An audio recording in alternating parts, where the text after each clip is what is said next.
sound of music. I understand, church. Some of it I understand. How people can argue. And they shouldn't argue about it. I think it's pretty plain, but some people want to argue about the gifts of the Spirit. About speaking in tongues. And they can pull out scriptures, and there, although I believe it's clear, there could be some, we can have a discussion about that.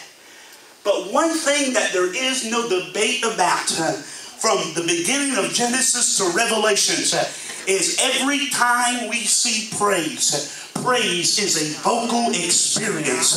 I'm not saying you don't all have to work. Nobody worships the same. Every service is different. I don't want miniature me's and I don't want to be miniature you. Everybody worships differently. But we cannot deny this, that when there's something on the inside, somewhere it's got to pop out on the outside.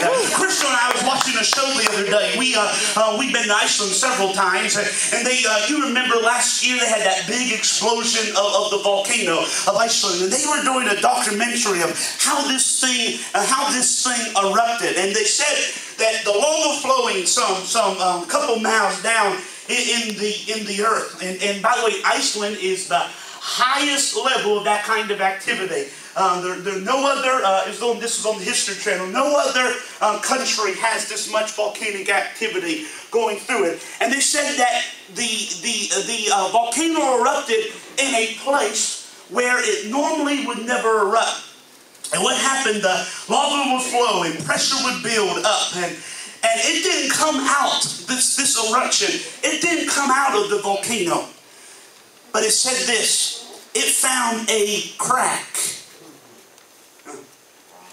It found a crack in the atmosphere, and all the pressure that built up, all it needed to come out was just a little crack.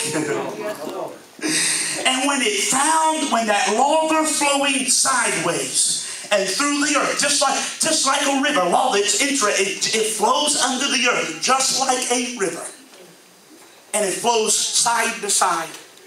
But whenever it found, because there was an earthquake, whenever it found the crack or the place where the earth was fractured, it came up. Not the volcano the main volcano was over here, but the eruption found a crack somewhere over here.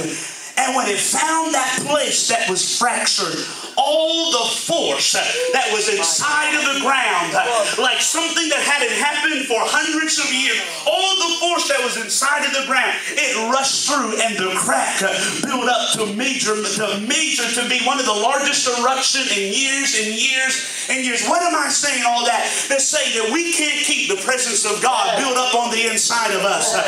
Some of you feel God so much building on the inside, but you keep it in. You keep it built in. And you know what? There's got to be a time. You got to let what God done on the outside. I'm not saying at the beginning of every service, but there's got to be a day with what God's done on the inside of you gets out on the outside of you. And you know what happens? Sometimes your life has to have a fracture for it to get on the outside. But let me tell you this. Some people